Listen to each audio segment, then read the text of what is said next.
laki-laki tak masuk di situ. Makanya dalam Islam yang dulu perempuan itu dihina, direndahkan, dijadikan sebagai barang jual beli, diwariskan. Begitu Islam datang, perempuan tak boleh dijual belikan, perempuan tak boleh diwariskan, malah perempuan mendapat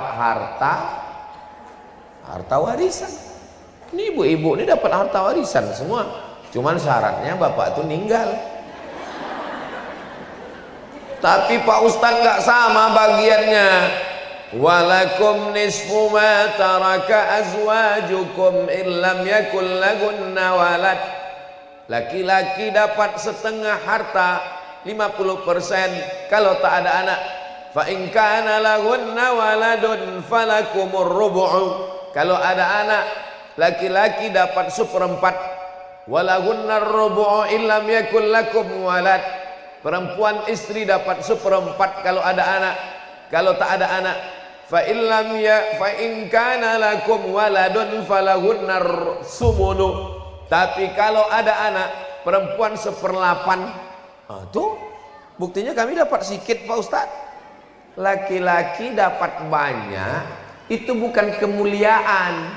Laki-laki dapat banyak karena tanggung jawab laki-laki lebih besar. Yang menikahkan anak, walinya laki-laki apa perempuan? Laki-laki jadi wali. Yang menanggung belanja nafkah, laki-laki. Yang mengasih mahar, laki-laki. Jadi kalau Islam melebihkan laki-laki, bukan melecehkan perempuan, tapi karena tanggung jawab di pundak laki-laki lebih besar. Sekarang banyak laki-laki yang tak sanggup memikul tanggung jawab, tak sanggup jadi laki-laki, itulah mereka melambai macam perempuan. Dilaknat Allah. La'anallahul mutasyabbihin minar rijal bin nisa. Allah melaknat laki-laki yang menyerupai perempuan. Dulu ada laki-laki berinai. Berinai laki-laki dibawa ke Nabi. Tanya Nabi, kau laki-laki kenapa berinai? Lalu diasingkan. Kalau dulu waktu ada COVID kan diasingkan orang kena COVID kan? Apa namanya? Diisolasi. Ini orang yang begini ini diisolasi. Tempat isolasi COVID kemarin. Tak boleh dia bercampur dengan laki-laki normal. Kenapa? Karena barang busuk mempengaruhi barang yang bagus. Ini ada jeruk 1 busuk, ada jeruk 9 bagus. Dibuat dalam satu tempat, yang jeruk busuk ini jadi bagus atau jeruk sehat ini jadi busuk? Jeruk yang sehat nih jadi. Kenapa? Karena jeruk makan jeruk. Maka orang yang sakit ini mesti diisolasi. Nama tempat isolasinya namanya Naqi. Nama pemakaman tempat jenazah di samping Masjid Nabawi namanya Baqi. Beda titik aja. Titik bawah Baqi, titik atas Naqi. Tempat kuburan orang meninggal di Madinah Baqi. Tempat isolasi laki-laki melambai Naqi. Nah, ingat tuh. Jangan salah nanti. Balik dari sini ceramah, bang, laki-laki yang melambai itu ditanam di Baqi. Ada tempat khusus. Kalau hanya sekedar melambai dia pakai aksesoris perempuan, diasingkan sampai sehat. Tapi kalau sudah melakukan perbuatan seksual, sudah sampai pada action, hukumannya keras. Man wajadtumuhu ya'malu amala qaumi Lut. Kalau tertangkap melakukan perbuat umat Nabi Lut, faqtulul fa'il wal maf'ul, dua-duanya dihukum mati. Mudah-mudahan Allah menyelamatkan dari musibah akhir zaman ini yang disupport oleh dunia internasional. Produk-produk mensupport itu, penerbangan mensupport itu, pesawat dicatnya dengan warna itu, mau mendarat di Qatar. Alhamdulillah pemerintahan Qatar melarang, tak boleh mendarat. Akhirnya airport lain menerima. Ibu tonton berita itu? Yang tak nonton nanti saya share.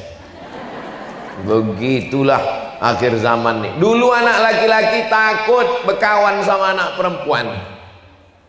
Takut saya Pak Ustadz, anak saya ini dekat sama anak laki-laki. Sekarang sesama anak laki-laki pun kita takut. Mudah-mudahan Allah menjaga anak-anak kita semua insya Allah. Ini tentang laki-laki dan perempuan. Adapun adab, adab itu sudah jadi bahasa Indonesia. Memanglah kau tak beradab. Adab, sopan santun, tata krama, budi bahasa, etika, moral. Etika, moral, bahasa Inggris. Bahasa Inggrisnya etik. Bahasa Inggrisnya Islamic morality, moral. Sedangkan bahasa Arabnya adalah akhlakul karimah. Adab diambil dari kata makdubatun. Makdubatun artinya jamuan makan. Kenapa adab itu disebut jamuan makan? Karena biasanya kita kalau ngajak orang makan pasti beradab. Pak Ustaz, nanti kami mengundang Ustaz untuk makan di rumah, silakan makan. Kan beradab, lemah lembut. Mana ada orang makan. Mana mau kita makan? Oh begitu balik kita langsung. Memang tadi nampak saya enak makanan ya Bu. Tapi karena cara nyuruhnya gitu pulang saya langsung. Kalian silakan. Yang tak tahu malu silakan makan. Ya malu-malu. Kucing tak tahu malu anjing. Supaya kita merajuk. Jadi makna adab itu diambil dari bahasa Arab makdubatun, artinya sopan santun, tata krama, mengundang makan. Ada di tengahnya itu sambal, ada ikan gulai, ada sotong, ada cumi, ada manisan, ada dessert, ada kolang-kaling, ada macam semua. Dalam Islam ada tata keramanya. Tak boleh kita tangani jauh-jauh. Makanlah apa yang dekat. Kul mimma yalik. Apa yang dekat itulah makan. Pas yang dekat itu sambal belacan. Nasib lah. Alhamdulillah. Sekarang mejanya bisa berputar. Berputar. Meja itu tak berputar Pak Ustaz. Yang di atas itu berputar ya. Asal diputar pas. Terus gini kan tengok rebus. Putar sekali lagi kangkung. Bapak tuh asal udang ke situ, asal cumi pindah ke meja lain. Bapak Ibu yang dimuliakan Allah, itu asal kata adab-adab. Mana yang lebih tinggi ilmu dengan adab? Al-adab fauqal ilmi. Lebih tinggi adab daripada ilmu. Ada budak ini pandai, cerdas, otaknya menangkap, ayatnya banyak, hadisnya banyak, hafalannya, tapi tak beradab. Ada yang satu nih hafalannya biasa aja, tapi beradab. Saya lebih mengutamakan orang beradab daripada berilmu. Makanya santri-santri yang mau dikeluarkan, Ustadz ini ada santri, saya tanya kenapa dia dikeluarkan? Karena tak mencapai target hafalan. Jangan keluarkan kalau karena hafalan. Mungkin akalnya kurang mampu. Kalau otaknya kurang mampu, kita bawa ke Batam, kasih makan otak-otak.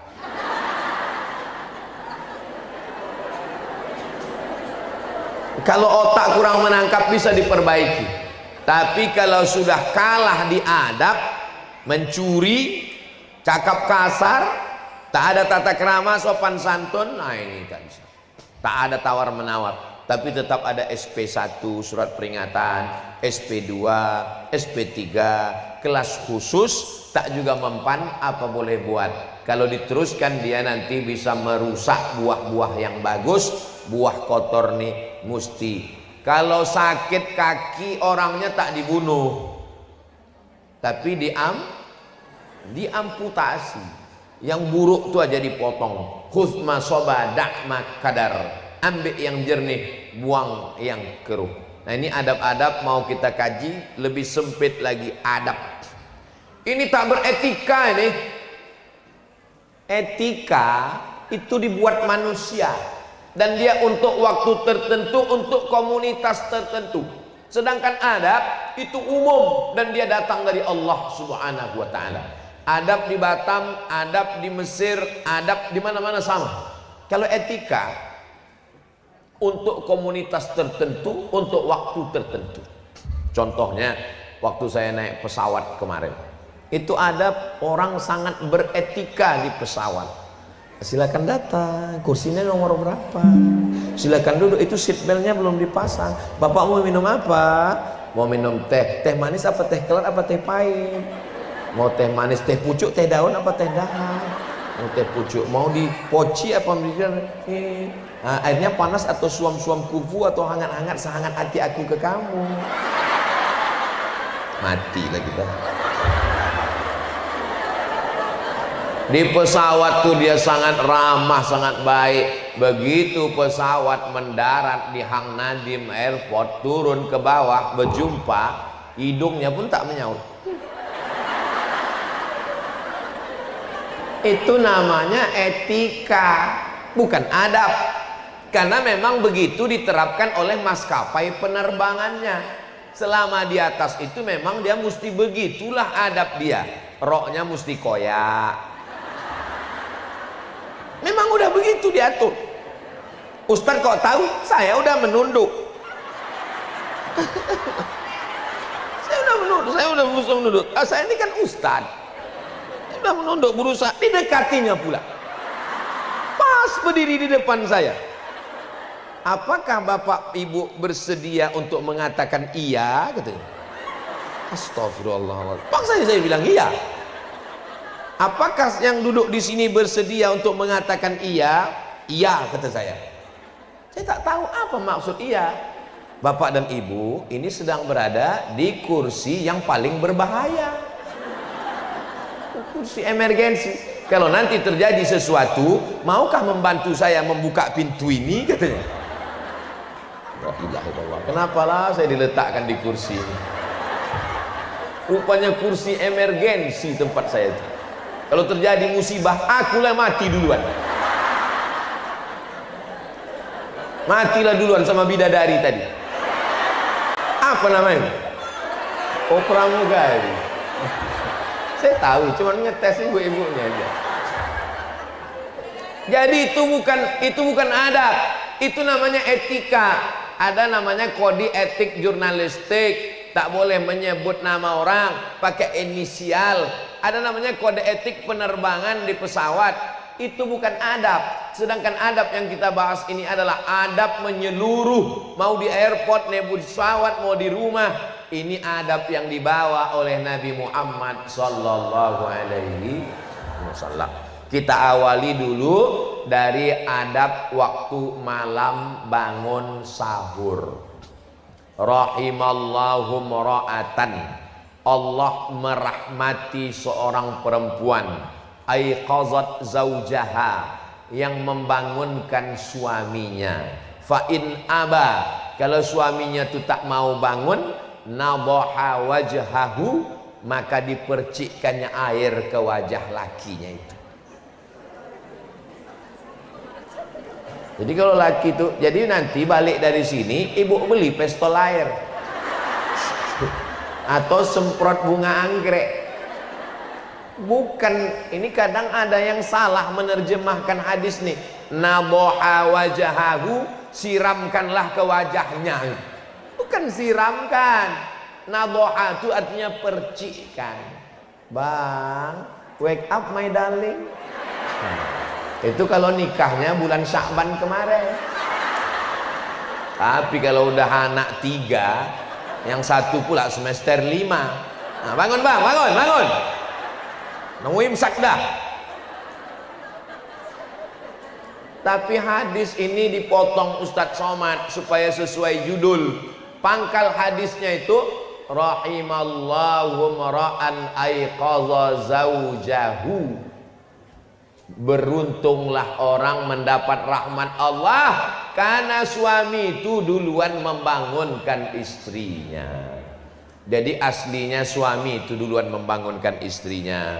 Tapi kalau tidak, ibu membangunkan suami, dapat pahala yang sama. Itulah untungnya kalau suaminya sama ngaji, sama ustadznya. Kalau tak sama, nanti begitu dibangunkan, Surga kau untuk kau, urus sajalah surga kau, dan kau urus aku. Aku mau masuk neraka mau apa, bukan urusan kau. Surga kau di sini letaknya. Ini penting. Nah, walaupun bapak tuh tak datang, tapi saya yakin dia sedang menonton streaming ini. Mungkin dia sedang sibuk, nanti pulang dia akan bisa menonton ulangnya di channel Ustadz Abdul Somad Official. Subscribe, like, share, and comment. Jadi adab seorang istri membangunkan suaminya. Sampai kalau dia susah bangunnya, ada model laki-laki itu susah bangun, payah membedakan antara tidur sama sakaratul maut.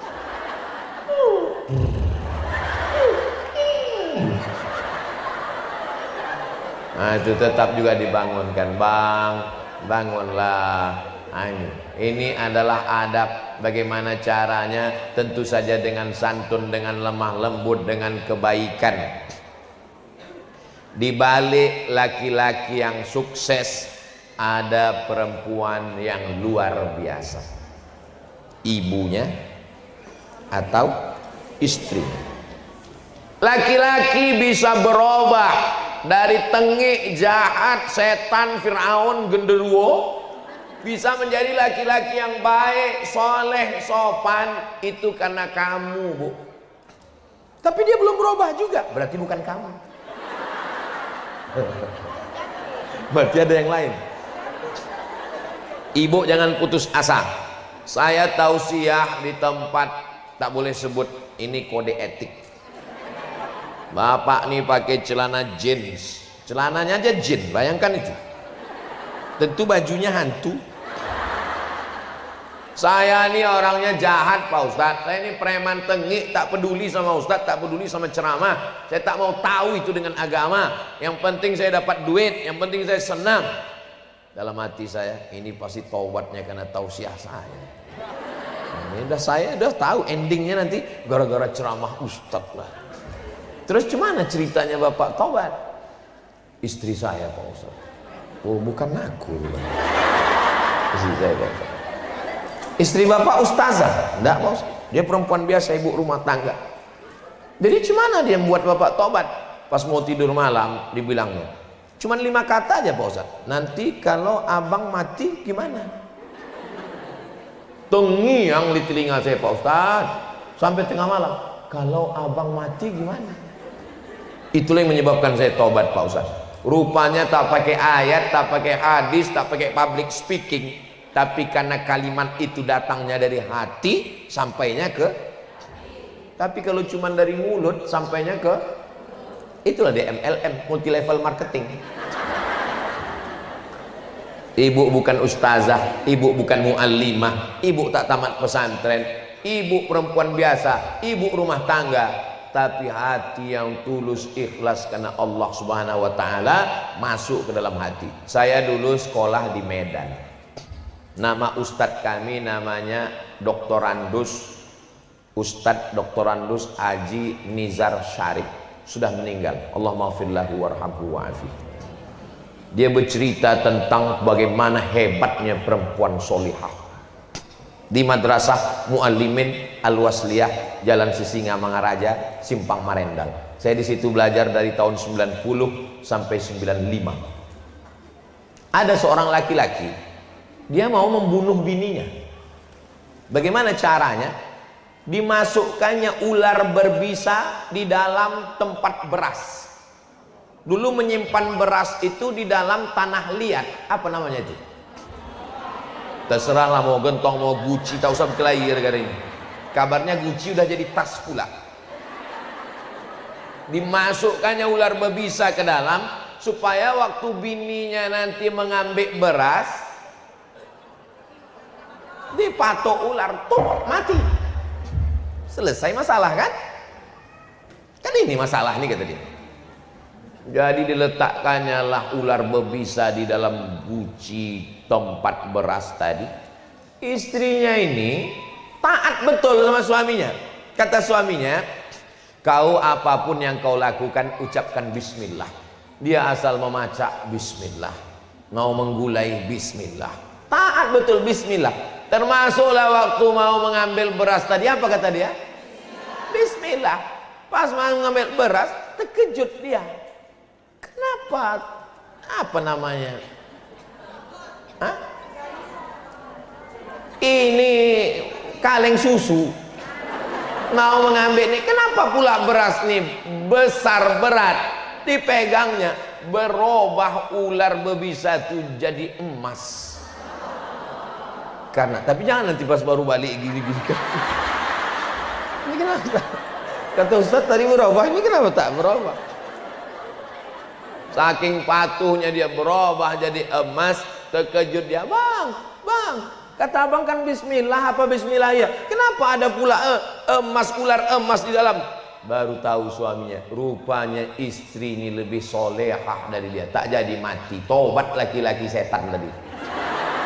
Gara-gara istri solehah.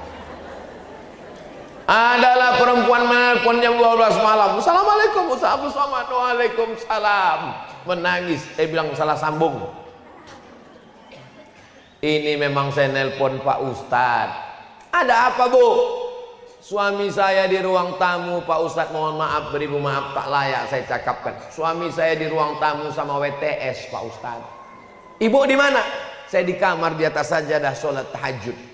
Kenapa tak dilemparkan dia pakai periuk belanga biar dia keluar? Kata suami saya, sorga di bawah tapak kaki dia Pak Ustadz. Ini pembodohan. Kalau ada laki model begini, keluarkan semua yang dari dapur itu ke ruang tamu. Batu gilingan, itu yang pertama. Yang dimaksud taat sama suami itu kalau suaminya taat kepada Allah dan kepada Rasulullah. Itu maksudnya taat kepada suami. Innama huwa jannatuki wa naruki. Suamimu itu bisa jadi surgamu, suami itu bisa jadi nerakamu. Kalau kau taat maka kau masuk surga, kalau kau lawan masuk neraka. Suami yang bagaimana? Bukan yang macam kau nih bang. Suami yang taat kepada Allah, yang membawa keluarga ini kepada surga. Baiti jannati. Ini adab yang pertama, membangunkan malam. Mudah-mudahan saya orangnya tak mendikte. Ibu pernah dibangunkan malam? Ibu pernah diajak tahajud? Saya tak boleh. Saya bukan ustadz yang menjatuhkan harkat, martabat, marwah orang di depan orang banyak. Saya tak pernah merasa menceramahi ibu-ibu. Saya hanya merasa sedang pulang ke rumah, bercerita dengan emak saya, dengan makcik saya, dengan kakak saya, dengan saudari saya. Manasik umroh haji pun begitu. Saya sedang memanasik makcik saya dengan mak saya. Makanya saya tak pernah menyampaikan usolli fardhu zuhri rakaataini qasran majmu'an ilaihil asri jam'an taqdiman ma'muman. 2 meter usollinya. Jadi cuman nih mat, kami mau pergi umrah, niatnya pendek aja makcik. Aku sembahyang zuhur 2 rakaat jamak qasar jamak takdim jadi makmum. Tak ada yang lebih pendek dari itu lagi. Pokoknya sembahyang aja udah. Saya tak mau mendikte siapa di antara ibu yang pernah dibangunkan istrinya sejak menikah. Tahu masa lalu apa boleh buat. Tapi untuk Ramadan ini, hai bapak-bapak di rumah, mudah-mudahan kalian termasuk yang membangunkan istrinya untuk bangun malam. Amin. Beruntungnya anak kita bang, terdengar jam 2 malam Bismillahirrahmanirrahim Ar-Rahman. Siapa tuh bang? Kenapa masjid udah hidup jam 2 malam? Cepat betul ini. Menantu kita sholat tahajud di sebelah. Oh so sweet. Beruntungnya anak kita. Kita udah nikah 30 tahun, maghrib pun tak pernah berjamaah. Nah ini, jadi yang lalu-lalu belum bagi berubah, mudah-mudahan Ramadan ini ada perubahan. Amin. Kalau ibu dibangunkannya bersyukurlah bu. Kalau ibu tak dibangunkannya, ibu membangunkan dia dengan adab-adabnya. Bangun ya bang. Tak juga bangun, bangun bang, udah bentar lagi azan. Tak juga bangun bang, malaikat maut udah dekat. Tak juga bangun, bisikkan ke telinganya sebelah kanan, la ilaha illallah. Apanya kau? Itu kan untuk orang sakaratul maut. Sangka abang udah mau mati. Sahur, mana lebih dulu, tahajud atau makan sahur Pak Ustadz? Dianjurkan untuk mengakhirkan sahur dan menyegerakan berbuka. Maksud mengakhirkan sahur itu sebelum azan subuh, bukan jam 6 pagi. 6 pagi. Kok kenapa jam 6 pagi? Dianjurkan mengakhirkan sahur. Kulu, makanlah, washrabu, minumlah, hatta yatabayyana lakumul khaytul abyadu minal khaytil aswadi minal fajar, sampai fajar terbit, maksudnya azan subuh. Jadi kalau azan subuh di Batam jam 5 kurang 15, imsak 10 menit sebelum itu 5 kurang 25, maka sebelum itu bersahur. Jadi bangun malam itu apa dulu? Sholat sunat wudhu. Kenapa sholat sunat wudhu? Karena Nabi memanggil Bilal, Bilal, kedengar suara selop sendalmu di surga. Kresek, kresek, kresek. Apa amal kau Bilal? Aku tak pernah meninggalkan 2 rakaat setelah wudhu. Usolli sunnatal wudhu. Habis itu sholat sunat taubat, bukan tauco. Ini mentang-mentang mau puasa nih kuliner. Saya sudah dapat tadi WhatsApp, tak siapa yang mengirim menu buka puasa 30 hari. Bagus. Bagus apa tak bagus? Bagus. Ini kan santapan jasmani, tapi rohani ini jauh lebih penting. Karena dalam lagu bahasa bangsa Indonesia, bangunlah jiwanya, bangunlah perutnya. Macam mana mau jiwa bangun kalau makan tak sehat? Lalu kemudian sholat sunat tahajud, ini adab-adab. Bagusnya berjamaah. Tapi suami saya Pak Ustadz suaranya tak bagus. Dia kalau jadi imam sir. Tak usah ibu mengamuk gara-gara itu. Itulah beruntungnya ibu sendiri. Itu suaminya kalau sholat tahajud tuh bersuara. Ini abang tak berbunyi. Kebetulan takdir ibu dapat imam silent. Allahu Akbar. Allahu Akbar. Asal berbunyi Allahu Akbarnya jadilah. Daripada laki orang sebelah mabuk sakau, daripada laki orang sebelah dilarikan pelakor. Begitu caranya. Oh, tapi kalau masalah akhirat itu kan kita tengok yang paling bagus Pak Ustadz. Dia menengok yang paling bagus. Kalau dia ibu repeti juga, dia baru tobat kemarin. Tak jadilah aku tobat kata dia. Mudah-mudahan dibukakan Allah pintu hidayah insyaallah. Amin. Support dari ibu terus. Abang mesti bertobat bang. Abang semangat terus bang. Aku baru hafal kul huwallah. Tak apa-apa bang. Kul huwallah terus tak apa-apa bang. Teruslah kul huwallah. Luar biasa. Nah, ini lalu kemudian kalau tadi sudah witir di masjid sholat taraweh, tak usah witir lagi. La witrani, tak boleh 2 kali witir dalam 1 malam. Selesai sholat, Pak Ustadz suamiku ini kan baru hijrah, kalau aku jadi imam gimana? Tak bisa. Tak bisa.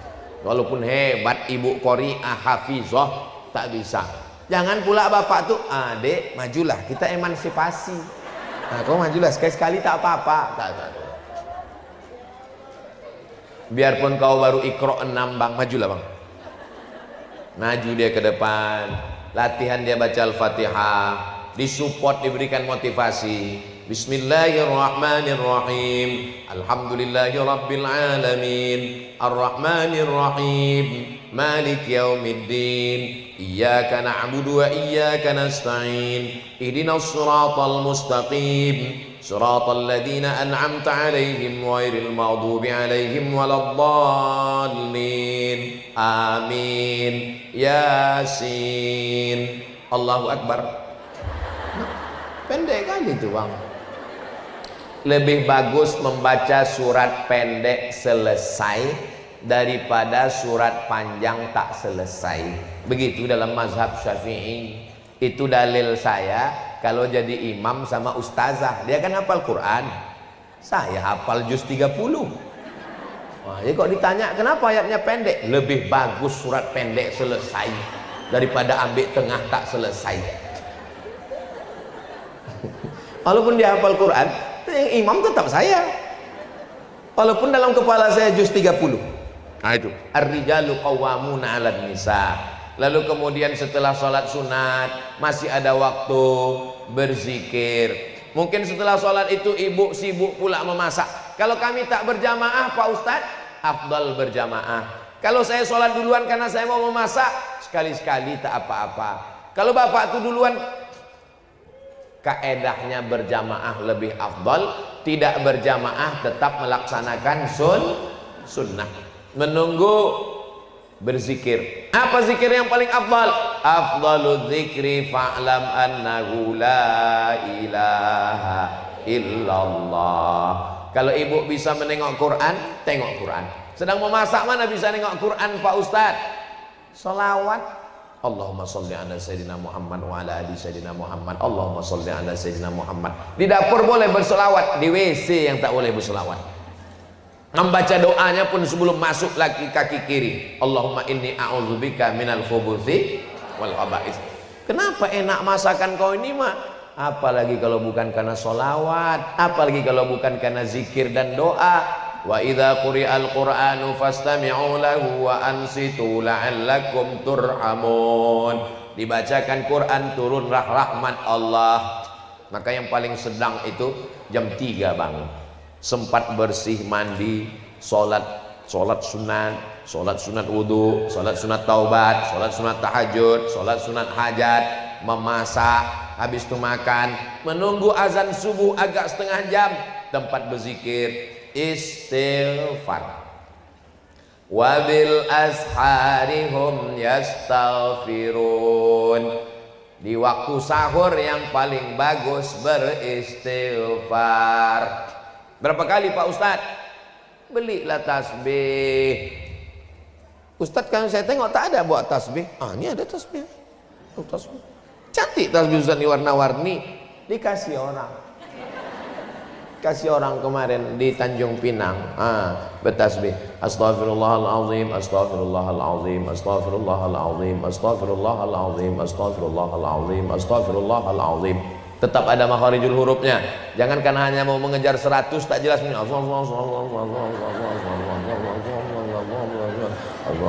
Macam dapat gorengan panas, tahu mendoan panas. Astaghfirullah 100. Habis astaghfirullah selawat. Allahumma salli ala sayyidina Muhammad wa ala ali sayyidina Muhammad. Allahumma salli ala sayyidina Muhammad wa ala ali sayyidina Muhammad. Allahumma salli ala sayyidina Muhammad wa ala ali sayyidina Muhammad. Habis itu afdalu dzikri fa'lam annahu la ilaha illallah, la ilaha illallah, la ilaha illallah, la ilaha illallah, la ilaha illallah. Tidak terlalu pelan. Astaghfirullah. Seminggu baru selesai. Subhanallah walhamdulillah wa la ilaha illallah. Subhanallah walhamdulillah. Berbunyi tit, imsak. Tengok-tengok juga jam, jangan asik berzikir. Dari mana datangnya imsak 10 menit ini? Itu hadisnya sahih dari Anas bin Malik yang serumah sama Nabi. Anas bin Malik, ya, Nabi itu menahan makan berapa lama sebelum azan? Dia agak-agak khamsina ayatan, 50 ayat. Setelah dihitung 50 ayat, baru paham. Rupanya 50 ayat ini kalau dibaca tak terlalu cepat, tak terlalu pelan, 10 menit. Itulah dasar imsak. Imsak tak ada di Maroko. 2 kali saya Ramadan di Maroko tak ada imsak. Kami makan aja terus, makan. Allahu Akbar, Allahu Akbar.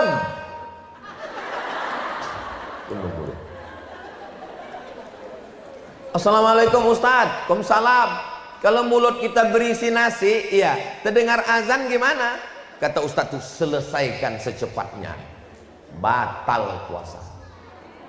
Orang yang menelan ketika azan sudah berkumandang, batal puasanya. Tapi pastikan itu azan Dumai, azan Batam, azan Pekanbaru, azan kota kita, bukan azan Jakarta, azan handphone. Memang asli azan. Tapi ada ustadz yang mengatakan kalau mulut berisi air, berisi makanan, semua kemandang azan, telan aja. Itu ceritanya panjang. Ceritanya begini. Zaman dulu orang itu azan sebelum masuk waktu. Masuk waktunya pas pada kalimat hayya 'alas shalah. Allahu akbar, Allahu akbar, belum masuk waktu. Dia agak-agak masuknya waktu pas hayya 'alas shalah. Hayya 'alas shalah baru masuk waktu. Itulah maka ada ulama yang mengatakan kalau kau dengar Allahu akbar telanlah karena belum masuk.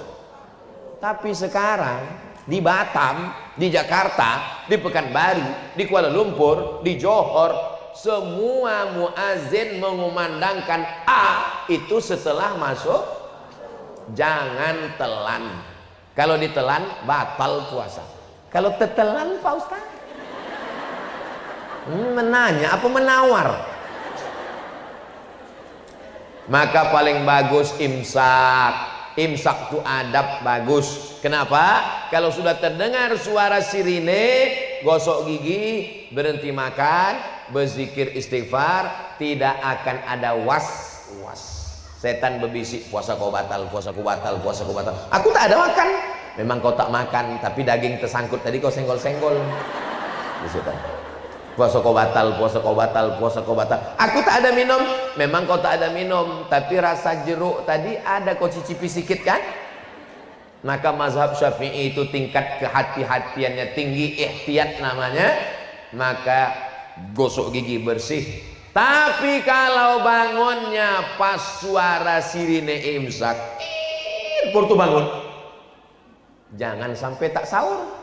Pergi ke dapur, ambil makan daging semuanya, ayam, gonggong jangan lupa, masukkan sambal belacan, blender lah, ambil pipet 3. Nawaitu soma qadin alim. Karena sirine itu bukan lampu merah, itu lampu kuning. Tapi tetap 5 menit, 7 menit, 3 menit sebelum azan bersih semua supaya jangan ada syak. Karena setan masuknya dari pintu syak, ragu. Adab. Setelah itu kemana lagi? Ke masjid. Tapi kami perempuan Pak Ustaz, perempuan katanya lebih bagus sholat di dalam rumah, lebih masuk di dalam ruangan, lebih bagus di dalam kamar. Itu kalau terjadi fitnah. Adapun di Batam ini, kalau ibu ke masjid ada tentara Israel menangkap, kan tak ada. Kita mayoritas aman, terang benderang, suami ikut. Ada pula pengajian habis subuh, menunggu waktu terbit matahari, sholat sunat isyraq. Maka ibu tetap ke masjid. Adab-adab masjid dijaga. Datanglah ustadz, kakak kelas saya di Mesir. Mat, kata dia, ya bang, patutlah perempuan ini tak boleh ke masjid. Kenapa gitu bang? Aku tadi dari masjid, terus tak ada orang, kosong, belum datang jamaah. Terus dari balik tirai itu hampir aku melompat, tuh dengarku suara, patutlah perempuan ini dilarang ke masjid. Saya bilang yang salah tuh bukan masjidnya, itu kan orangnya tak beradab. Makanya perempuan ke masjid tetap jaga adab-adab syarat dan ketentuan jangan pakai parfum berlebih-lebihan sampai tercium imam hilang ayatnya. Jangan pakai celana sempit. Ini banyak juga nih kadang anak-anak gadis nih ke masjid memang pakai telekung tapi pakai lijing. Banyak latuk-atuk masuk paret nengok itu. Jangan sampai bicara aib di situ. Asal udah sampai ke masjid, mencari besti. Mana besti?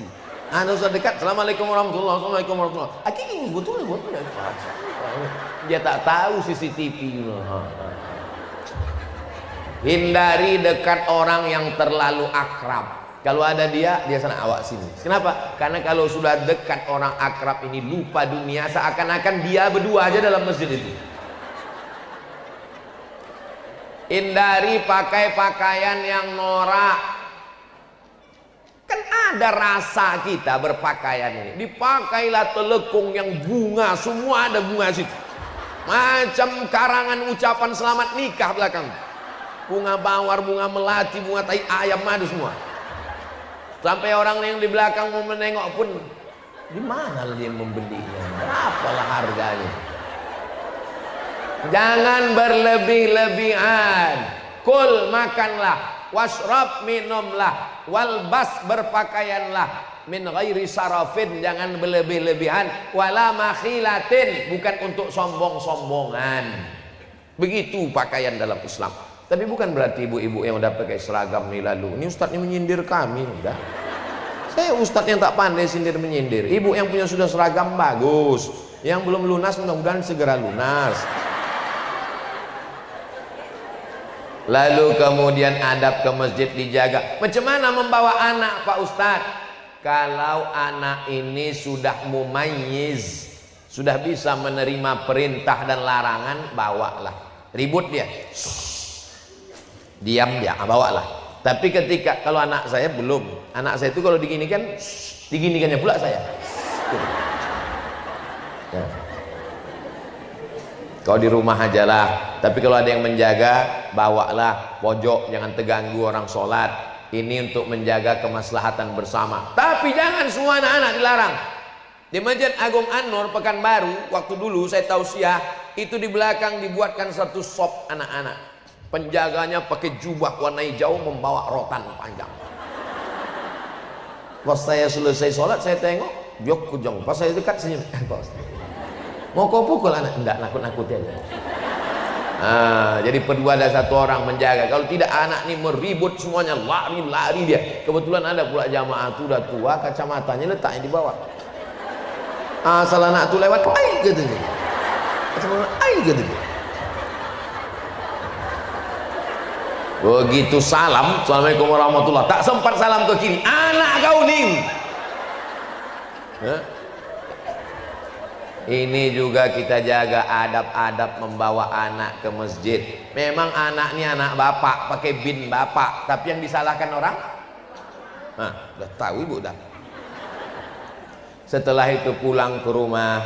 Kalau maghrib sekarang jam 6.15, tadi kami habis tausiah jam 6.15, sholat sunat isyraq 2 rakaat, pulang ke rumah.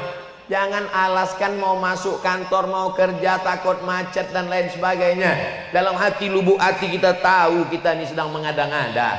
Padahal balik ke rumah 6.30, masih sempat lagi bersiap-siap. Lalu kemudian berangkatlah suami. Kalau kebetulan ibu wanita karir, jaga adab-adab. La yakhluwanna rajulun ma'amra'atin illa ma'azi mahramin.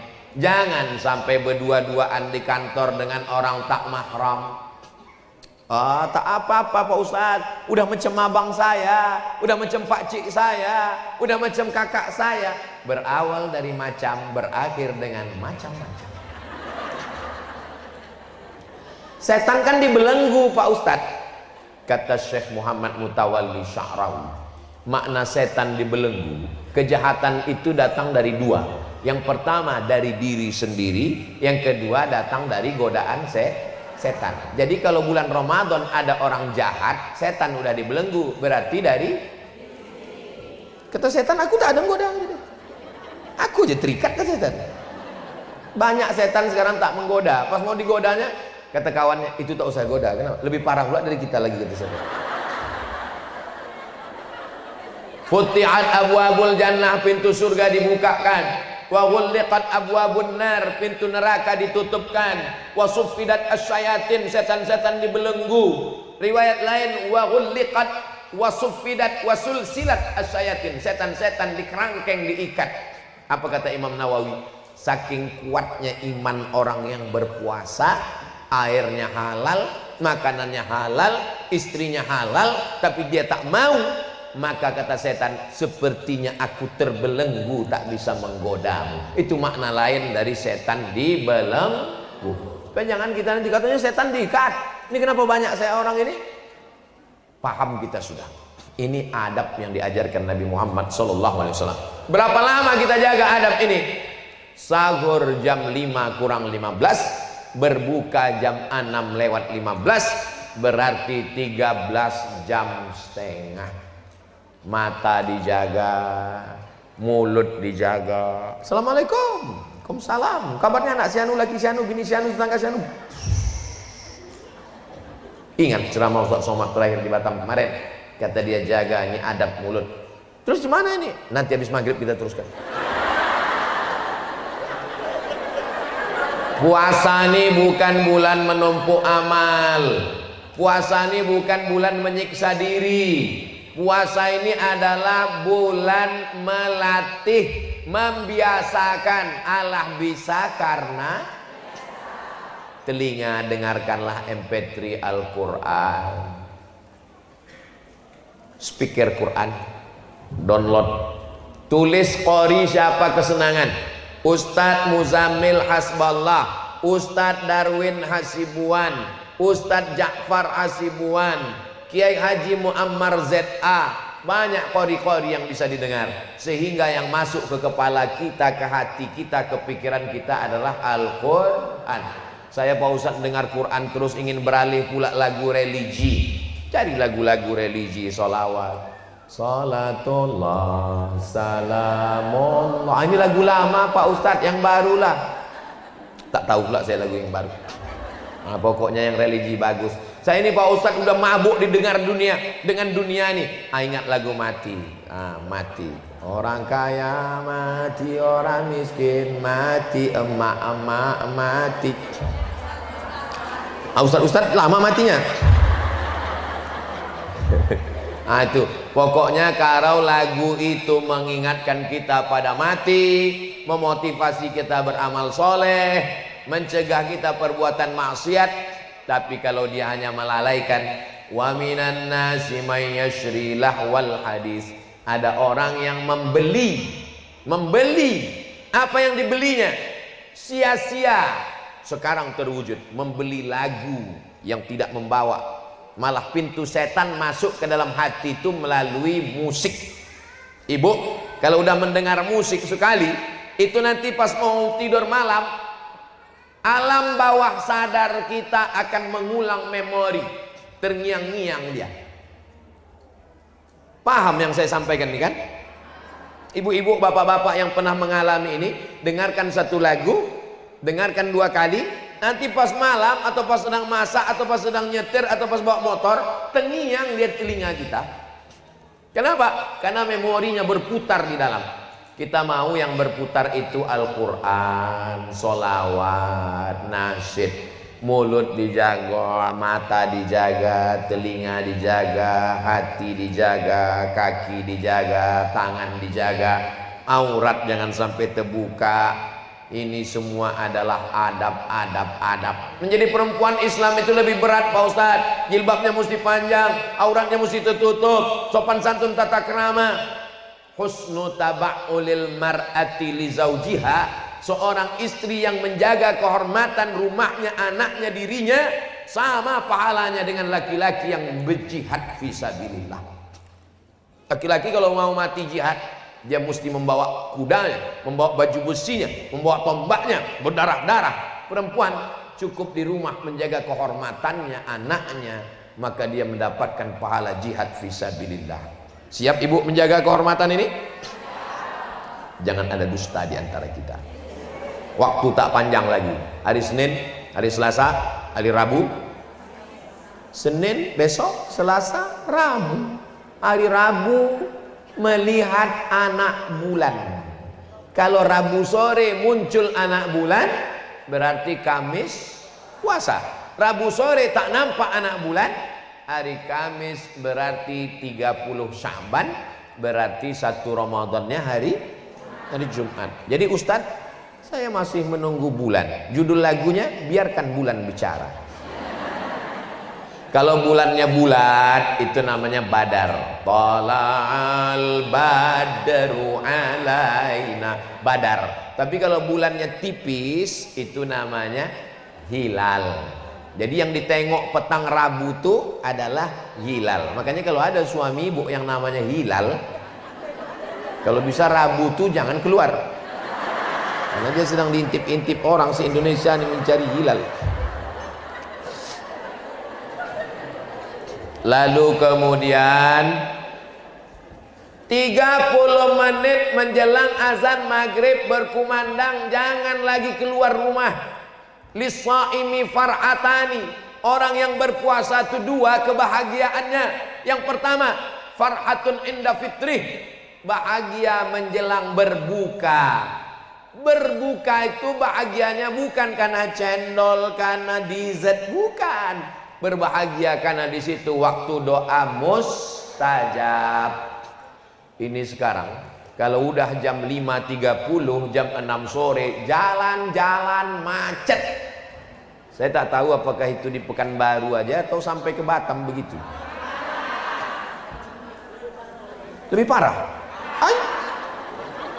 Makanya mestinya duduk di rumah. Oh, ibu sedang memasak, menyiapkan. Oke, ibu siapkan. Tapi bapak duduk di situ sama anak, buka Quran, mengaji, dapat agak 2 lembar, alhamdulillah. Habis subuh 2 lembar, habis zuhur 2 lembar, habis asar 2 lembar, habis maghrib 2 lembar, habis isya 2 lembar. Habis maghrib kan takut lambat nanti isya. Sebelum berbuka tuh habiskan 2 lembar. Ah, kau sini ngaji.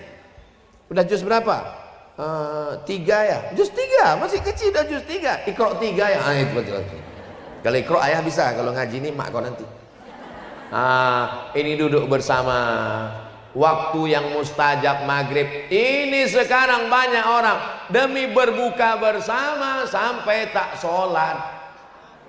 Apa ini? Ini perbuatan tidak diridhoi Allah SWT. Bukber. Alumni SD, alumni SMP, alumni SMA, sampai persatuan paguyuban, persatuan tetangga, 10 hari tak sholat maghrib gara-gara berbuka bersama. Bukan ajaran, bukan adab Islam. Tak datang dari mana ini? Sampai di situ ketawa cekikikan, ketemu teman SD. Kau dulu yang iya kita kan sama. Laki kau mana? Itu yang kurus kering itu. Ganteng abang lagi. Ini kan sedang puasa. Tak ingat dia ini sedang menjaga adab-adab. Kalau dengan datang itu tersambung silaturahim, sunnah. Tapi kalau dengan datang malah timbul dosa ghibah namimah, maka kaedahnya darul mafasid muqaddam ala jalbil masalih. Mengambil manfaat sunnah, menolak mudarat wajib. Menolak mudarat lebih diutamakan daripada mengambil manfaat. Kok kenapa keluar dari grup? Daripada aku hanyut di grup itu bagus aku keluar. Kok kenapa tak datang buka bersama kemarin? Buka bersama tempatnya di restoran, tempat sholat tak ada, jauh dari masjid. Kalau aku ikut azan isya baru selesai, ngantrinya aja setengah jam. Makannya pun tak seberapa, maksiatnya banyak. Ingat, kalau kita mati, kawan reuni itu tak ada satu pun yang mau membantu kita menjawab malaikat mungkar nakir. Kita akan sendiri menghadap Allah Subhanahu wa ta'ala. Ini adab-adab berbuka bersama nih mesti dijaga. Suami ibu jam 6 sore mulai menghidupkan sepeda motor. Kalau ditanya abang mau kemana? Jangan kau tanya kemana aku pergi. Mau putarlah dia, tawaf kudum, tawaf wadah, tawaf ifadah. Pulang dia ke rumah lengkap semuanya, dari mulai semangka goreng sampai es bakar ada semua busfera. Maka adab ibu lah mengasih tahu. Biarkan aja dulu untuk hari pertama nih. Nanti begitu berkumandang azan maghrib, Allahu Akbar, Allahu Akbar, dia pun mulai dicobanya 1 teguk 2 teguk air. Habis itu masuk kurma 3 butir. Tengoklah bang, betul kau bilang mubazir ya. Besok tak kuat lagi. Besok jam 6 digasnya lagi. Mesti saling ingat mengingatkan. Jangan ibu pula mengajak dia. Ini orang udah keluar semua, kita aja yang di rumah ini. Ibu kan udah ngaji, Bu. Apa beda ibu yang udah mengaji dengan yang belum? Dia yang mengajak. Begitu keluar, duduk kita di sini, Bang. Rahmat Allah turun. Memang aku dulu tak senang dengan Ustaz Somad tuh. Tapi setelah istriku ini mengaji, ya Allah, berkurang belanjanya sedikit. Kalau memasak kolak di rumah 4 mangkuk, ibu, suami, anak 2, maka di bulan Ramadan masaklah 8 mangkuk. Untuk siapa yang 4 lagi nih Pak Ustadz? Antarkan anak yatim, fakir miskin, doa Pak mahasiswa di masjid, anak merantau, ibnu sabil, antarkan. Mengantar makanan tuh adabnya sebelum berbuka. Bukan kolak tuh lewat di sini jam 6.15, lewat di leher dia jam 12.15. Udah tak lalu lagi udah. Napas tuh udah setengah napasku pergi. Di sini udah. Nah, kalau bengang ada nampak pisang tuh dalam. Udah tak lalu lagi. Pergi antarkan ke sana, antarkan ke sana. Dimakan anak yatim itulah kolak jam 11 malam. Masa makan aja lah nak, sedekah orang. Makan jam 12, jam 1 meninggal. Berdosa kita semua. Masuk dalam pendusta agama. Ara'aital ladzi yukadzibu biddin fadzalikal ladzi yad'ul. Jangan siapkan suami Bu es banyak-banyak, karena tenggorokannya kering. Tenggorokan yang kering macam knalpot sepeda motor, siramkan es, mengelupas dia, karena panas bercampur dengan dingin ekstrim. Makanya jam-jam 1 siang masukkan kurma, dibelah-belah, disiram air panas atau susu. Biarkan dia minuman kesukaan Nabi Sallallahu Alaihi Wasallam. Di Maroko, di Mesir begitu. Belah-belahkan kurma kering, masukkan ke dalam gelas, siramkan air panas atau susu, nanti bercampur dia selama 6 jam. Tapi jangan campur kismis dengan itu, bisa nanti dia menjadi khamar, na'udzubillah, kalau bisa berhari-hari. Dilarang mencampur kalau niatnya untuk mabuk. Tapi kalau untuk makanan sebagian ulama membolehkan, lalu kemudian diminum, itu sehat, karena kita disuruh yang manis-manis.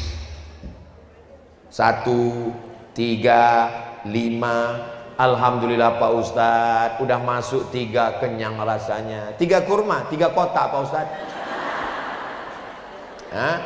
Jangan banyak-banyak. Karena ketika sudah makan, Allahumma laka sumtu wa bika amantu ala rizkika aftartu bi rahmatika ya arhamar rahimin. Jangan pakai doa Allahumma laka sumtu. Ini hadisnya dhaif. Lalu yang sahih mana? Zahabaz zama'u wa batallatil uruq wa sabatal ajru. Itu pun dhaif juga. Sama-sama dhaif. Apa kata Syekh Ibnu Utsaimin, ulama Saudi Arabia? Allahumma laka sumtu, silakan pakai. Zahabaz zama'u, silakan pakai. Tak usah berkelahi gara-gara itu.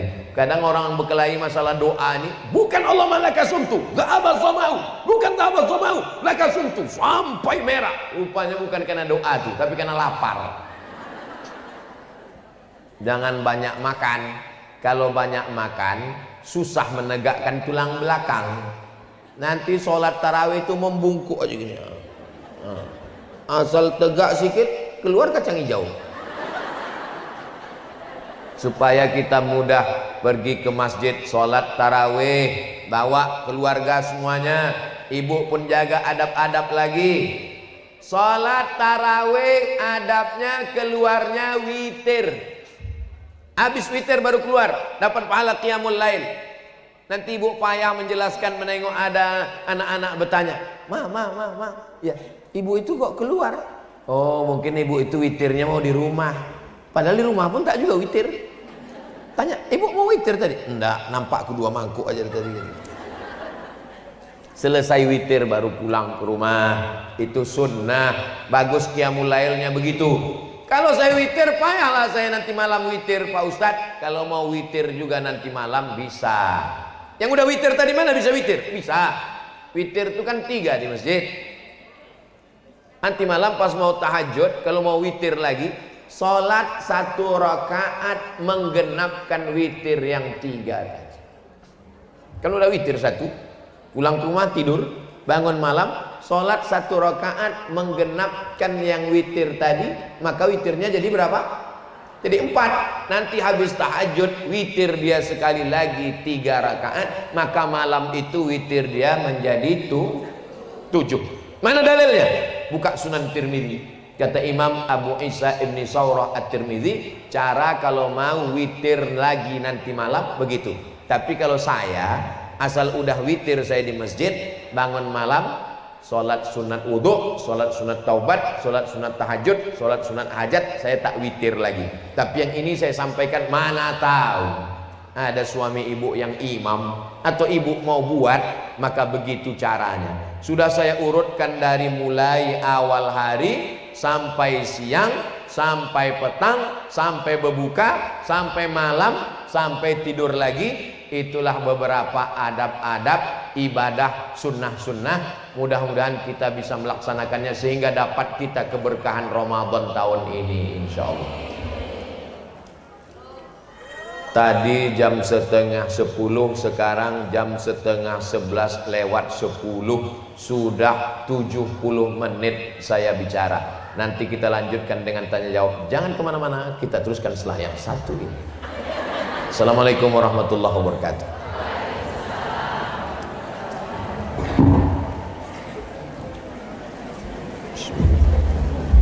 Alhamdulillah, terima kasih guru kita, Ustaz Muhammad Sisma, yang telah memaparkan semuanya kesempatan kali ini. Baik, untuk pertanyaan, tolong disiapkan mic-nya satu.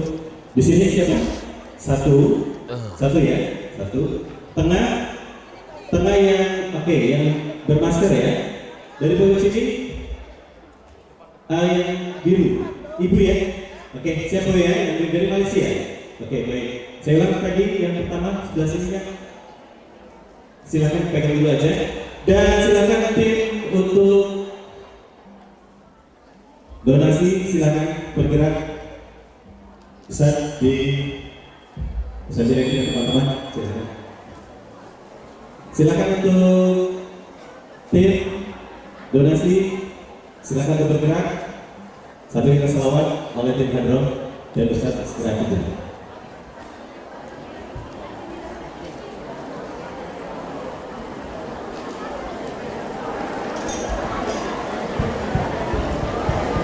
Baik, silakan tim untuk donasi bergerak.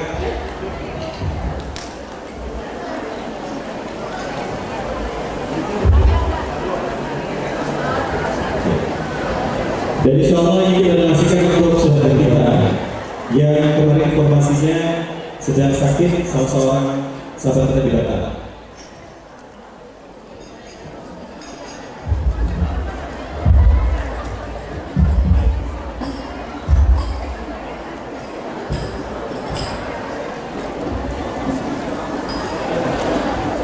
Ini untuk saudara kita Cinta Rosa yang sekarang tengah sakit, jadi insya Allah berkah ya, memberikan saksi yang terbaik untuk saudara kita Cinta Rosa. Allahumma shalli ala sayyidina Muhammadin tibbil qulubi wa dawaiha wa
ditanyakan oleh tanya jawab, dan tadi ada 1, 2 tengah ya, nanti bikin dikasih ke tengah ya, dan 3 dari sebelah sana tadi ya, dari Malaysia ya.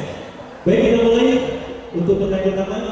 Namun sebelumnya kami akan kembali tenangkan dulu, kita akan dengan pertanyaan.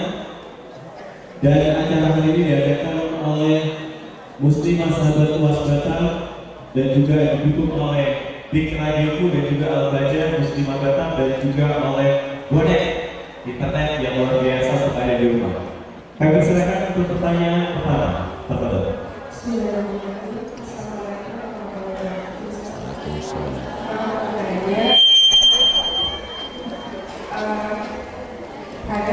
Saya pertanyaan Ustaz agar wassalamualaikum ini.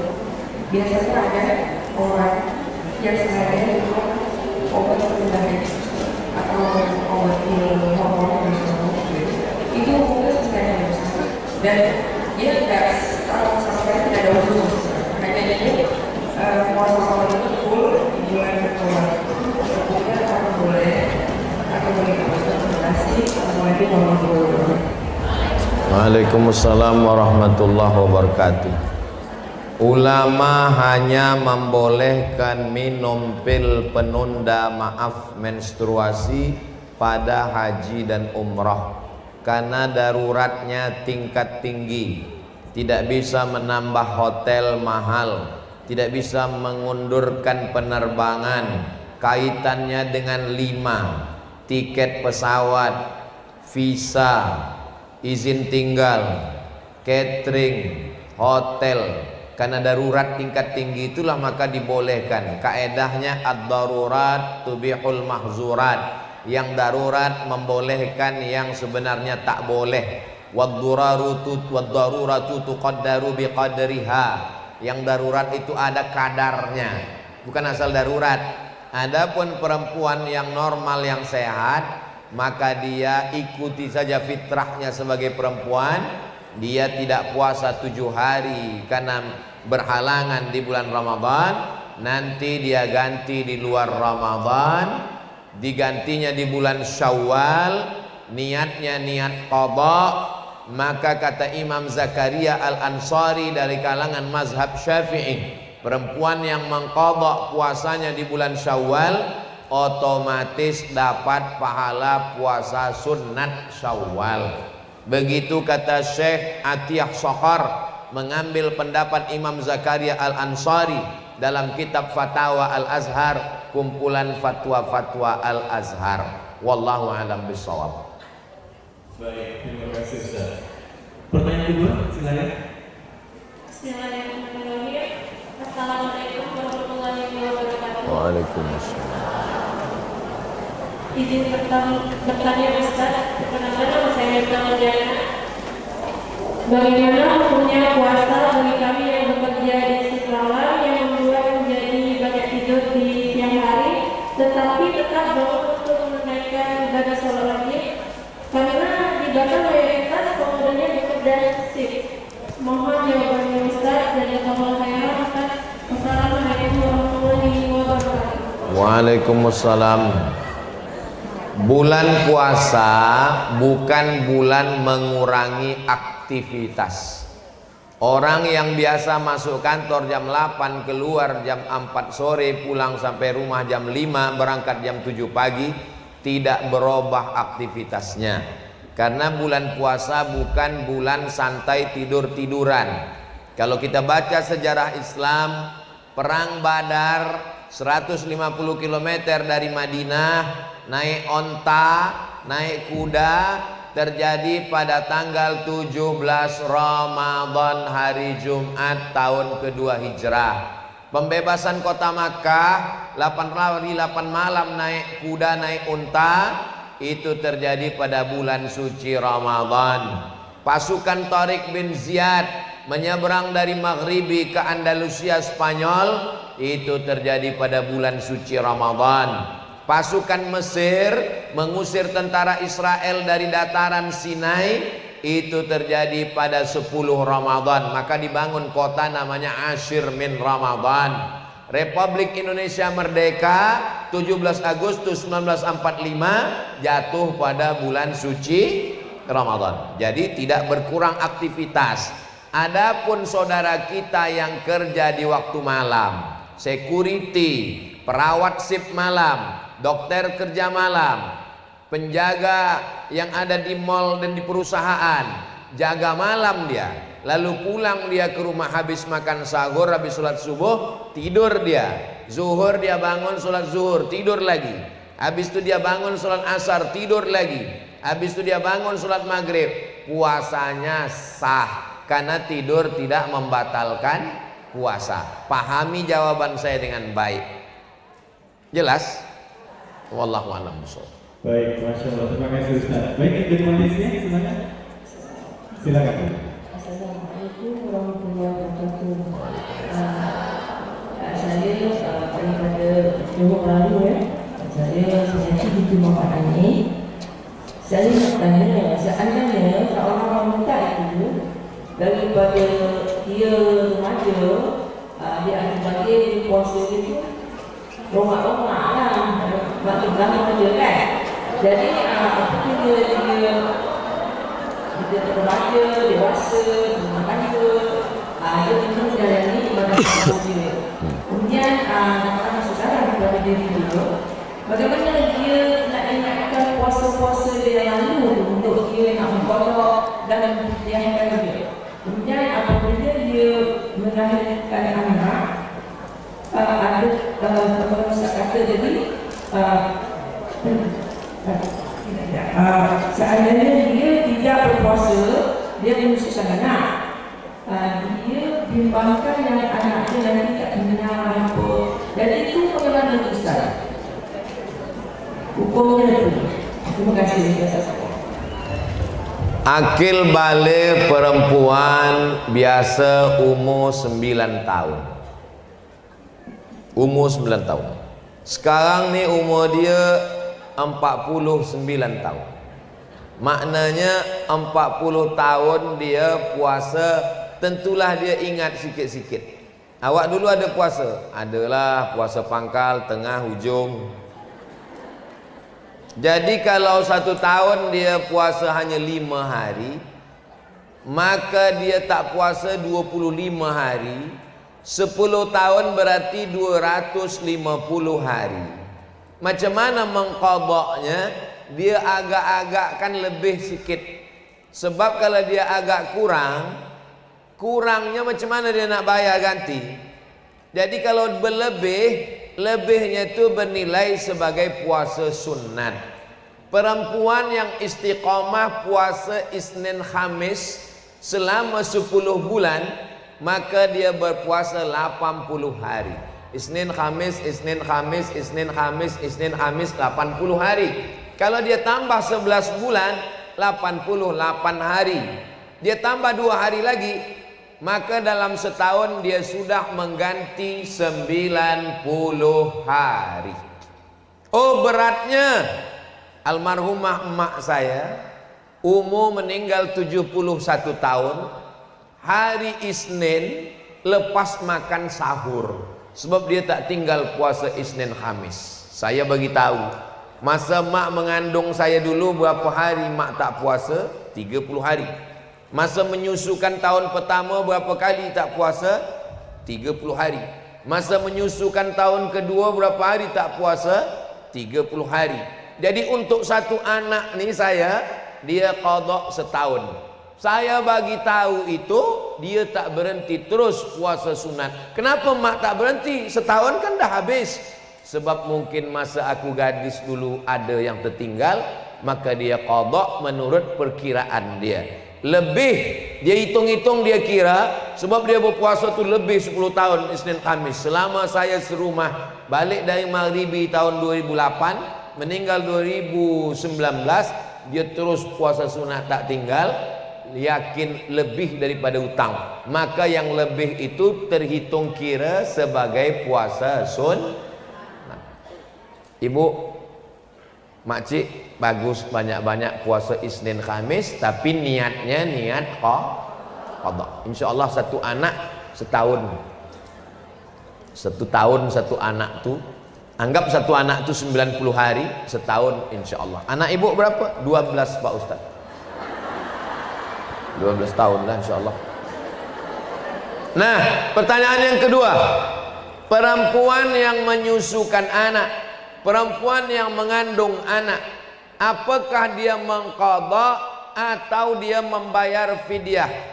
Pendapat mazhab yang pertama, bayar fidyah saja. Pendapat mazhab yang kedua, qadha saja. Tapi saya berpegang pada pendapat mazhab Syafi'i. Kenapa Ustaz sebut tiga-tiga ni? Sebab nanti kalau saya sebut satu, ada ustaz di masjid saya sana mengatakan qadha saja, tak usah bayar fidyah. Tak ada Ustaz Samad sebut macam ni. Bayar fidyah saja, tak usah qadha. Tak ada Ustaz Samad sebut macam ni. Saya sebutkan. Pendapat pertama mengatakan qadha saja. Pendapat kedua mengatakan fidyah saja. Tapi saya pegang pendapat mazhab Syafi'i. Mazhab Syafi'i macam mana? Kalau dia tak puasa kerana dirinya, dia qadha sahaja. Tapi kalau dia tak puasa kerana anaknya, karena janinnya lemah, karena anaknya sakit-sakit, dia kena dua. Dia kena qadha dan bayar fidyah. Jelas? Saya ulang sekali lagi. Kalau dia tak puasa kerana dirinya sahaja, maka dia qadha sahaja. Tapi kalau kerana anaknya, maka dia kena qadha dan fidyah. Itulah yang saya pakai. Wallahu a'lam bishawab. Baik, terima kasih Ustaz. Dan satu pertanyaan ini penting juga sepertinya, karena masih jelaskan di mana hati seorang anak itu, Ustaz. Pertanyaannya adalah, Ustaz, saya seorang istri dan menantu yang karena suatu kondisi saya tinggal bersama mertua dan ipar.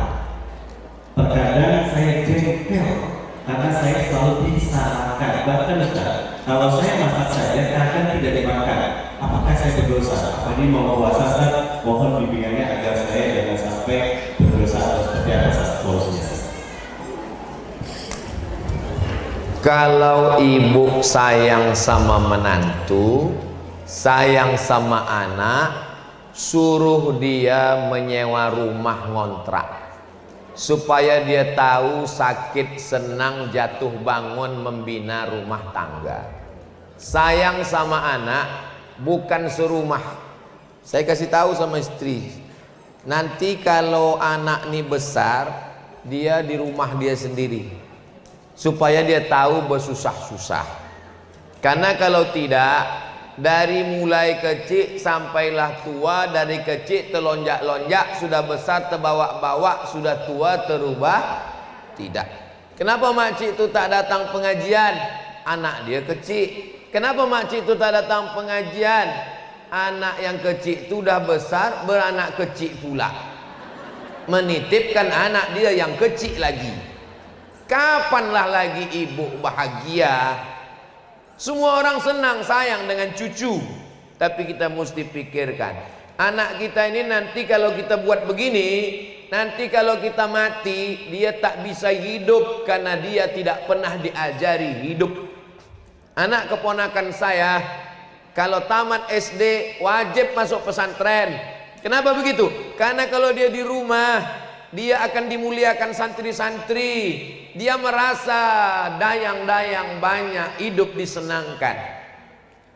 Belajar di Mesir Qurannya sama, belajar di Yaman kitab sahihnya sama, belajar di Tarim Hadramaut, di Ahqab Darul Mustafa sama kitabnya. Lalu apa? Kita kirim anak jauh untuk belajar hidup. Jangan sampai dia tak tahu bagaimana hidup. Ini penting saya sampaikan. Sayang ke anak, jauh-jauhkan. Sayang ke anak, pukul-pukulkan. Tapi jangan sampai mati. Pukul mendidik itu pepatah orang Melayu dulu, supaya tahu dia berdikari bagaimana mengurus rumah tangga. Kalau ibu, bayangkan bagaimana susahnya menjadi menantu perempuan, memikirkan lakinya lagi, mak mertuanya lagi, iparnya lagi, ipar nih pula banyak, mengurus anaknya lagi, stres dia, depresi. Tak kasihan kita. Tapi kalau ibu tuh tinggal sendirian, suaminya meninggal, anak sebatang kara, kaulah satu-satunya anak laki-laki, suamimu inilah anak satu-satunya laki-laki. Kau jaga mak mertuamu ini, jadilah engkau anak perempuannya, bukan menantu. Dulu kusangka kalau anakku ini nikah, hilang anakku nih Pak Ustadz. Ternyata sekarang bertambah anakku, menantuku ini lebih sayang pula lagi ke aku daripada anak jantan. Itulah yang ingin saya dengarkan. Jadi kalian yang perempuan-perempuan sebelum menikah, kalian bukan nikah dengan anaknya, tapi kalian akan menjadi anak perempuan bagi emaknya. Kalau sanggup kalian begitu, maka terimalah pinangannya. Kalau tidak, kalian tunggulah pinangan yang lain. Jelas? Ini bukan masalah fikih, ini masalah perasaan, ini masalah rasa. Kalau sudah kaca retak bisa direkat, galah patah boleh disambung. Tapi kalau hati sudah sakit, kemana obat akan dicari? Kalau satu ibu itu aja masih tahan dia, karena satu perempuan. Tapi kalau sudah ipar, adik ipar, kakak ipar, abang ipar, belum lagi masalah aurat, belum lagi masalah panjang itu. Lebih baik bersusah-susah dulu, tapi dia belajar hidup. Saya kira jawaban ini jelas, karena saya kalau bercakap tuh tak pandai saya memilihkan kata yang lembut-lembut. To the point. Jelas? Allahumma sholli wa sallim wa barik alaihi. Baik, terima kasih Ustaz. Masya Allah. Sudah kajian hari ini di kesempatan terbaik dengan tema adab-adab istri di bulan Ramadan. Semoga kami sampaikan Ustaz tadi dapat kita praktekkan nanti selama bulan suci Ramadan. Dan diakhiri dengan doa keberkatan kepada Ustaz. Ada anak di Batam, mohon maaf beribu maaf, 10 jari saya angkat 11 dengan kepala. Lahir sebagai anak perempuan, ayahnya mu'allaf masuk Islam, tak ada anusnya, tak ada kemaluannya. Setelah berumur 14 tahun muncul masalah baru, karena dia maaf lagi mengalami menstruasi. Darah haidnya tertahan, sakitnya tak tertahankan. Itulah yang saya jenguk semalam. Tak sanggup saya menengok mukanya, tak saya tengok wajahnya. Takut saya, dia malu menengok saya. Saya menengok dia macam anak kemanakan saya. Saya hanya membuatkan video. Jamaah dimanapun berada, tolonglah. Mau dibawa ke Johor, operasinya nanti dia disuntik tak sadar selama 16 jam. Yang mau dibuat itu 3 saluran. Saluran anus, saluran kemaluan untuk buang air kecil, dan saluran menstruasi. Doakan dia, kirimkan duit supaya kuat hatinya. Kirimkan, bacakan Al-Fatihah supaya Allah Ta'ala menolong. Kalau ada rasa kasih sayang kita, maka bantulah. Bisa mengirim duit, kasih duit. Tak sanggup kasih duit, kirim doa. Karena dia adalah anak kemanakan kita, saudara kita. Saya tak membuat video menampilkan wajahnya. Saya bilang ke Ustaz Endri, tutup tirai ini, tak usah nampakkan, malu nanti dia, malu keluarganya. Mudah-mudahan Allah melembutkan hati kita semua. Saudara-saudara kita yang tak dapat saya sebutkan namanya satu persatu, muslimin muslimat, abang adik kakak makcik pakcik ayah emak yang masih hidup, mudah-mudahan disehatkan Allah. Yang sudah meninggal dunia diberikan ampunan, ditempatkan di tempat yang baik-baik. Keluarga kita diberi Allah sakinah mawaddah warahmah. Anak-anak kita soleh dan solihah. Hati kita dibimbing Allah untuk senantiasa baik, istiqomah dalam amal soleh. Al-hazihin niyah, untuk niat yang baik ni Al-Fatihah. A'udzubillahi minasyaitonirrajim. Bismillahirrahmanirrahim. Alhamdulillahi rabbil alamin. Ar-Rahmanir Rahim. Maliki yaumiddin. Iyyaka na'budu wa iyyaka nasta'in. Ihdinas siratal mustaqim. Siratal ladzina an'amta 'alaihim ghairil maghdubi 'alaihim waladdallin. Amin. Assalamualaikum warahmatullahi wabarakatuh. Ini lokasi pesantren Tahfiz Quran Az-Zahra. Di dalamnya insya Allah akan ada masjid, ada asrama, ada kelas, ada rumah guru.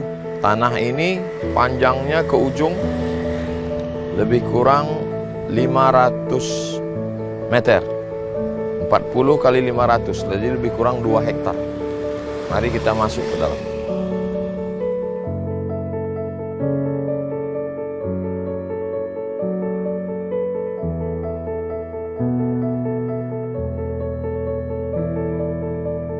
Assalamualaikum warahmatullahi wabarakatuh.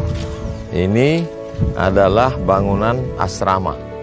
Jadi di tanah panjang ini yang pertama kita bangun asrama 4 lantai, 1 lantainya 9 kamar kali 4, jadi lebih kurang 36 kamar untuk menampung para santri penghafal Quran.